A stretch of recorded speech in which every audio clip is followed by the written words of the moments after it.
Hello media கிரிக்ஸ் viewers, உங்கள் எல்லாருக்கும் ஒரு பெரிய வணக்கம். இன்னைக்கான வீடியோ என்ன அப்படின்னா, ஐபிஎல் 2024 நடந்து முடிஞ்சிருச்சு. சிஎஸ்கே டீம் வந்து பார்த்தீங்க அப்படின்னா எலிமினேட் ஆகிட்டாங்க. அண்ட் 4 பிளே ஆஃப் குவாலிஃபிகேஷன்ஸ் யார் அப்படிங்கிறதும் வந்து பார்த்தீங்க அப்படின்னா தெரிஞ்சிருச்சு. ஓகே, ஸோ இந்த இயர் வந்து பார்த்தீங்க அப்படின்னா நம்மளோட ருத்ராஜ் கெய்க்வாட் தான் சிஎஸ்கே டீமை வந்து பார்த்தீங்க அப்படின்னா கேப்டன்சி பண்ணார். எஸ், இது வந்து அன்எக்ஸ்பெக்டடான ஒன்றா அப்படின்னா கிடையவே கிடையாது. நமக்கு தெரியும் எப்படியும் ருத்ராஜ் தான் கேப்டன்சி எடுத்துக்க போகிறார் அப்படின்ட்டு. பட் அது எப்போ அப்படிங்கிறது தான் நம்ம தெரியாமல் இருந்தோம். பட் இந்த சீசன் ஆரம்பிக்கிறதுக்கு முன்னாடியே அதை வந்து சொல்லிட்டாங்க, இது மாதிரி ருத்ராஜ் கெய்க்வாட் தான் கேப்டன் அப்படின்னு சொல்லிட்டு. அவர்கிட்ட கேட்டதுக்கு எனக்கு ஒரு வருஷத்துக்கு முன்னாடியே ஒரு ஹிண்ட் கொடுத்துட்டாங்க, நான் ரெடியாக தான் இருந்தேன் அப்படிங்கிற மாதிரி வந்து பார்த்தீங்க அப்படின்னா அவர் வந்து பார்த்தீங்க அப்படின்னா சொல்லியிருந்தாரு. சரி, ஓகேங்க, இந்த ருத்ராஜ் கெய்க்வாட் எப்படி இந்த வருஷம் கேப்டன்சி பண்ணாரு அப்படிங்கிறத பற்றி தான் இந்த வீடியோவில் பேச போகிறோம். ஃபர்ஸ்ட்லி வந்து பார்த்துக்கிட்டீங்க அப்படின்னா MS தோனி அப்படிங்கிற ஒருத்தரோட ஷூஸை ஃபில் பண்ணுறது அப்படிங்கிறது பெரிய விஷயம். அதாவது MS தோனி இவ்வளோ வருஷம் ஒரு லெகசியை கிரியேட் பண்ணி வச்சுட்டு போயிருக்காரு. ஓகே, ஸோ MS தோனி எப்படி கேப்டன்சி பண்ணாரோ, எந்த அளவுக்கு சக்ஸஸ்ஃபுல்லாக இருந்தாரோ அந்த அளவுக்கு ஃபேன்ஸ் வந்து ருத்ராஜ் கெய்க்வாட் கிட்ட எதிர்பார்ப்பாங்க. பட் என்னையை பொறுத்த வரைக்கும் நான் என்ன சொல்லுவேன் அப்படின்னா, அப்படி நம்ம எதிர்பார்க்க கூடாது. ஏன்னா MSDயோட கேப்டன்சி ஒரு மாதிரி இருக்கும், ருத்ராஜோட கேப்டன்சி ஒரு மாதிரி இருக்கும் அப்படிங்கிறதுல எந்த ஒரு மாற்று கருத்தும் இல்லை. அண்ட் யாருங்க யாரோட ஷூஸையும் ஃபில் பண்ண தேவையில்லை. அவங்கவுங்களோட கரெக்டான ஒரு பாதையில் போனாலே வந்து பார்த்தீங்கன்னா கரெக்டாக தான் இருக்கும். ஸோ MSD ஒரு லெகசியை கிரியேட் பண்ணி வச்சுட்டு போயிருந்தாலும் அதை கண்டினியூ பண்ணணுமே தவிர அதே மாதிரி பண்ணணும் அப்படின்னு ருத்ராஜ் கெய்க்வாட் நினைக்க கூடாது. அண்ட் இந்த வருஷம் அதை அவர் பண்ணவும் இல்லைங்கிறது 2-3 மூவ்ல ரொம்ப நல்லாவே தெரிஞ்சிச்சு. ஓகே, ஸோ ருத்ராஜ் கெய்க்வாட் என்னதான் கேப்டன்சியை கையில் எடுத்திருந்தாலும் அவரோட பேட்டிங் பெர்ஃபார்மன்ஸ் எல்லாம் வந்து பார்த்தீங்கன்னா எங்கேயுமே துவண்டு போகலை. ஏன்னா எல்லாருமே சொல்லுவாங்க கேப்டன்சி வந்ததுக்கு அப்புறம் பேட்டிங் ப்ரெஷர் ஆயிடுச்சு, என்னால் விளையாட முடியலை அப்படின்லாம் சொல்லிட்டு. பட் தலைவன் அதெல்லாம் பண்ணவே இல்லை. 583 ரன் கிட்டத்தட்ட வந்து பார்த்தீங்க அப்படின்னா 142 ஸ்ட்ரைக் ரேட்ல 53 ஆவரேஜ்ல, அதுலயும் வந்து பார்த்தீங்கன்னா ஒரு 450 ஒரு 100 அப்படின்னு நினைக்கிறேன். ஓகே, ஸோ அதே நேரத்தில் highest scorer of CSK, second highest scorer of the competition அப்படின்னு வந்து பார்த்தீங்க அப்படின்னா சொல்லலாம். ஃபர்ஸ்ட்லி வந்து அவர் ரொம்ப ஸ்லோவாக தான் வந்து பார்த்தீங்கன்னா ஸ்டார்ட் பண்ணாரு. பட் ஒன்ஸ் அவர் வந்து பார்த்தீங்கன்னா அந்த ரிதம் கிடைச்சதுக்கு அப்புறம் அவர் வந்து பார்த்தீங்க அப்படின்னா டக்குன்னு மேக் பண்ணி வந்துட்டாரு அப்படின்னே வந்து சொல்லலாம்.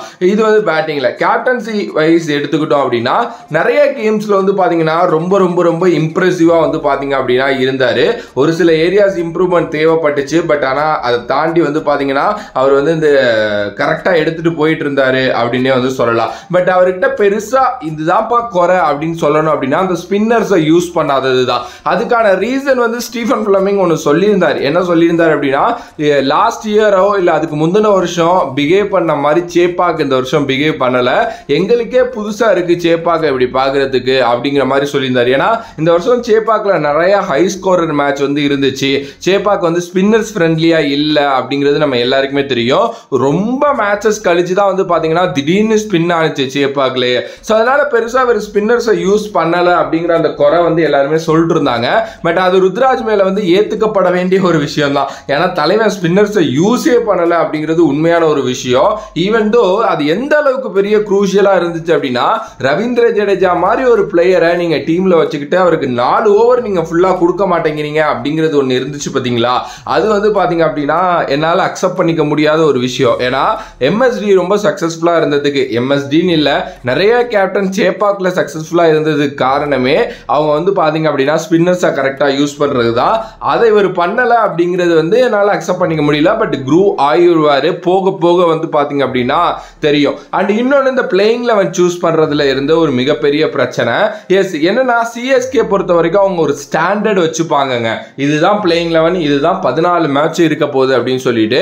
ஸோ அந்த பிளேயிங் 11 வச்சு தான் விளையாடுவாங்க. இன்கேஸ் எங்கேயாவது ரொம்ப நல்லா தோக்குறோம், ரொம்ப ஒஸ்டா போயிட்டு இருக்கு அப்படின்னா அந்த பிளேயிங் 11 சேஞ்ச் பண்ணுவாங்க. அதுவுமே இந்த 2020 அதுக்கப்புறம் 2022 நினைக்கிறேன், இந்த 2 வருஷம் தான் கொஞ்சம் சாப் அண்ட் சேஞ்சஸ், அதாவது கொஞ்சம் ஒரு 5% வந்து இருந்துச்சு. ஆனா இந்த வாட்டி நீங்க பிளேயிங் 11 சேஞ்சஸ் அப்படின்னு பாத்தீங்கன்னா 80% 85% வந்து சேஞ்ச் பண்ணிக்கிட்டே இருந்தாரு ருத்ராஜ் கெய்க்வாட். அதுக்கான ரீசன்ஸ் நிறைய இருக்கு. அவரே கூட சொல்லியிருந்தாரு, இந்த இன்ஜூரி ப்ராப்ளம் இருந்துச்சு, ஃபிஸோட அவைலபிலிட்டி மிஸ் ஆயிருந்துச்சு, இது மாதிரி நிறைய விஷயங்கள் வந்து சொன்னாரு. பட் ஆனால் ஸ்டாண்டர்டான ஒரு பிளேயிங் 11 அப்படிங்கிறது வந்து டெஃபினெட்லி ருத்ராஜ் கெய்க்வாட்டால கொடுக்க முடியலைங்கிறது ரொம்ப நல்லாவே வந்து தெரிஞ்சிச்சு. ஸோ அது வந்து பாத்தீங்க அப்படின்னா சிஎஸ்கே இந்த வாட்டி ரொம்ப அடிபட்டுட்டாங்க அப்படின்னே வந்து பாத்தீங்க அப்படின்னா சொல்லலாம். அதே நேரத்தில் வந்து பாத்தீங்கன்னா ஒரு சில மூவ்ஸ் வந்து என்னால் வந்து இது பண்ணிக்கவே முடியல. அதாவது சேப்பாக்கா இருக்கட்டும், இல்லை எந்த பிச்சு எங்கே வாட் எவர் த வேர்ல்டில் எங்கே கிரிக்கெட் நடக்கிறதா இருக்கட்டும், கேப்டன்ஸ் வந்து பார்த்தீங்க அப்படின்னா ஃபஸ்ட்டு ஃபிக்ஸ் பண்ணிடக்கூடாது, இவங்க தான் என்னோட 4 பவுலர்ஸ் ஃபார் டெத் அப்படின்னு சொல்லிட்டு. எம்எஸ்டி வந்து அதுலேயுமே கோட்டாக தான் இருந்தார். என்ன அப்படின்னா அவருக்கு தேவைப்படுறப்போ வந்து பார்த்தீங்க அப்படின்னா பவுலர்ஸை கரெக்டாக சேஞ்ச் பண்ணிடுவார். பட் ஆனால் இந்த வாட்டி ருத்ராஜ் கெய்க்வாட் பண்ண ஒரு பெரிய தப்பான விஷயம் என்ன அப்படின்னா, என்னோட டெத் பவுலர்ஸ் இவங்க தான்ப்பா, இவங்களை வச்சு தான் நான் போட போகிறேன். சஹாருக்கு ஓவர் இருந்தாலும் சரி, ஜடேஜாவுக்கு ஓவர் இருந்தாலும் சரி, என்னால் வந்து கொடுக்க முடியாது, ஏன்னா என்னோட டெத் பவுலர்ஸ் இவங்க அப்படின்னு சொல்லிட்டு அந்த ஒரு விஷயம் பண்ணாரு பார்த்தீங்களா. அது வந்து பார்த்தீங்க அப்படின்னா என்னால் அக்செப்டே பண்ணிக்க முடியாது. ஒரு சில கேம்ஸ் அடி வாங்குறாங்க ஒரு பிளேயர் 3 ஓவருக்கு 36 ரன் போயிருக்காங்க அப்படின்னா திருப்பி நீங்கள் அவங்கள கொண்டு போய் டெத்தில் யூஸ் பண்ணுவீங்க அப்படிங்கிறது வந்து என்ன மாதிரி கைண்ட் ஆஃப் மைண்ட் செட் அப்படிங்கிறது வந்து பார்த்தீங்க அப்படின்னா எனக்கு வந்து சத்தியமாக தெரியலை. ஸோ அதனால வந்து பார்த்தீங்கன்னா அதுவுமே வந்து ஒரு மிகப்பெரிய இஷ்யூவாக இந்த வருஷம் வந்து ருத்ராஜ் கெய்க்வாட்டுக்கிட்டேருந்து நான் பார்த்தேன் அப்படின்னே சொல்லலாம். அண்டு இதை தாண்டி கூட ஒரு சில சின்ன சின்ன விஷயங்கள் சொல்லலாம். குறிப்பாக வந்து அவர் வந்து இந்த 1 டவுன் வந்தது அதெல்லாம் என்னால் அக்செப்டே பண்ணிக்க முடியாது. ஏன்னா வேர்ல்டு லெவலில் இன்டர்நேஷனல் கிரிக்கெட்லேயே ருத்ராஜ் கெய்க்வாட்டை நீங்கள் வந்து ஓப்பனராக பார்த்துக்கிட்டு இருக்கீங்க, ஓப்பனராக தான் அவர் இருக்கணும்னு லைக் பிசிசிஐ மாதிரி விரும்புகிறாங்க. அப்படிங்கிறப்போ 1 டவுன் வர்றது, தன்னோட பொசிஷனை வந்து சாக்ரிஃபைஸ் பண்ணுறதுங்கிறது வந்து எனக்கு தெரிஞ்சு கரெக்டான மூவாக தெரியலை.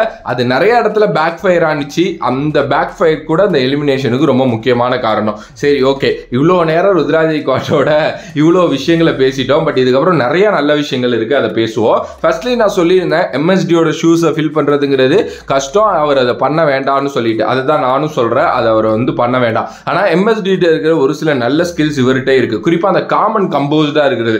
சின்ன விஷயம், எலிமினேஷன் ஆகிட்டோம், எல்லாருமே இருந்தாலும் கொஞ்சம் அப்செட் ஆயிடுவாங்க. ஆனால் இவர் வந்து ரொம்ப சிரிச்சுக்கிட்டே ஃபேபை கட்டி பிடிச்சி நிறைய ஏதோ சொல்லிட்டு அந்த ஒரு இதோட போனார். அவரும் சொல்லியிருந்தார் எனக்கு ரொம்ப நல்ல சீசன் தான், ஏன்னா எங்களோட முக்கியமான ஃப்ரண்ட் லைன் பிளேயர்ஸ் இல்லை, அதை வச்சே நாங்கள் இவ்வளோ வந்திருக்கோம் அப்படின்னா பெரிய விஷயம் அப்படின்னு சொல்லியிருந்தாரு. அதுவும் அக்செப்ட் பண்ணிக்கக்கூடிய ஒரு விஷயம் தான். ஏன்னா முக்கியமான பிளேயர்ஸ் இல்லாதப்போ கூட அந்த டீமை எப்படி வழி நடத்தணும் அப்படின்ட்டு அவர் வந்து பார்த்தீங்க அப்படின்னா வழி நடத்தி கொண்டு போனார்ல, அது வந்து பார்த்தீங்க அப்படின்னா ஒரு பெரிய விஷயம். அதே நேரத்தில் எம்எஸ்டி மாதிரி இன்னொரு ஆள் முன்னாடி இருக்கிறப்போ அவர் வந்து பார்த்தீங்க அப்படின்னா பவுலிங் சேஞ்சஸ் பண்ண போகிறது கிடையாது. ஸோ நீங்கள் தான் மாற்றணும். அப்படிங்கிறப்போ இங்கே டீமில் சீனியர் பிளேயர்ஸ் எல்லாம் வேற இருக்காங்க. ஸோ அங்கே புரிஞ்சுக்கிட்டு அதை மாற்றி அதை கொண்டுட்டு வந்து சக்ஸஸ்ஃபுல்லாக மாற்றுறது அப்படிங்கிறது சாதாரண விஷயம் இல்லை.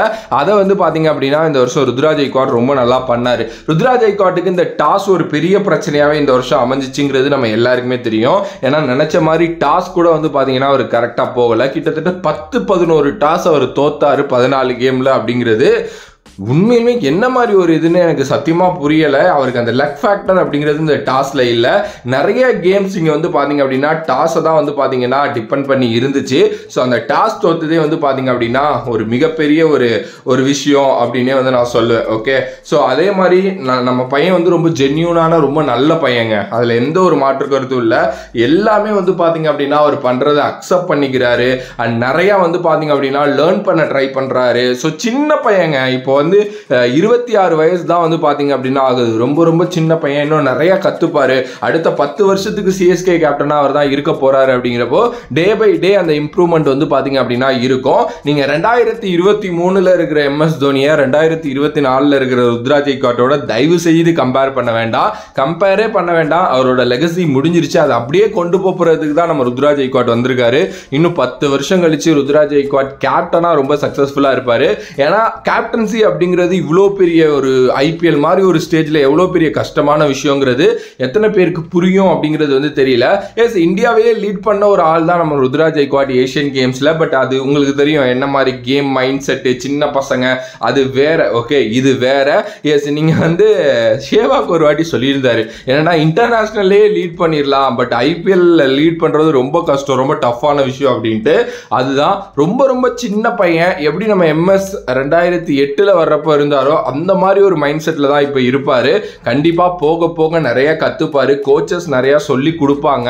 டெஃபினெட்லி நம்மளோட டீம் அண்ட் நம்மளோட ஃபேன்ஸ் அவரை ரொம்ப இம்ப்ரூவ் பண்ண வைப்பாங்க அப்படின்னு வந்து பார்த்தீங்க அப்படின்னா சொல்லலாம். அண்டு ரொம்ப நல்ல ஒரு சூப்பரான கேப்டனாக வர்றதுக்கு வாழ்த்துக்கள். எஸ், இன்னும் ஒரு சில சேஞ்சஸ் ஃபார் டீம் பண்ணியே ஆகணும். அண்ட் ஸ்பின்னர்ஸை கொஞ்சம் நம்பியே ஆகணும். இது எல்லாமே கரெக்டாக நடந்த அடுத்த வருஷம் ஒரு பெரிய கம்பேக் நம்ம எதிர்பார்ப்போம். அண்ட் ஈவன் இன்னும் நான் தான் சொல்றேன்ல, அவர் கப்பை அடிச்சு கொடுத்துக்கிட்டே இருக்கணும் எம்எஸ்டி மாதிரி அப்படின்லாம் வந்து இல்லை. நல்ல கேப்டனா ஜென்யூனான கேப்டனா இருந்தாலே போதும். எஸ், அது வந்து கண்டிப்பா பண்ணுவாருங்கிறது இந்த ஒரே வருஷத்துல தெரிஞ்சிருச்சு. ரொம்ப காமன் கம்போஸ்டா இருக்காரு. மேபி லைக் எப்படி சொல்றது, நம்ம வந்து பாத்தீங்க அப்படின்னா ஒரு அனதர் கேப்டன் கூல விட்னஸ் பண்ண போறோம் அப்படின்னு நினைக்கிறேன். Yes, wait and watch. And உங்களோட கருத்து ஃபார் ருத்ராஜ் கேப்டன்சி பத்தி என்ன அப்படிங்கிறத ரொம்ப கமெண்ட் பாக்ஸ்ல கொடுங்க, நானும் பார்த்து தெரிஞ்சுக்கிறேன். ஸோ வேறொரு வீடியோல வேறொரு கான்செப்ட்ல வந்து சந்திக்கிறேன். And bye from this video மானி. Love you all, stay safe மக்களே. Love you all, stay safe மக்களே.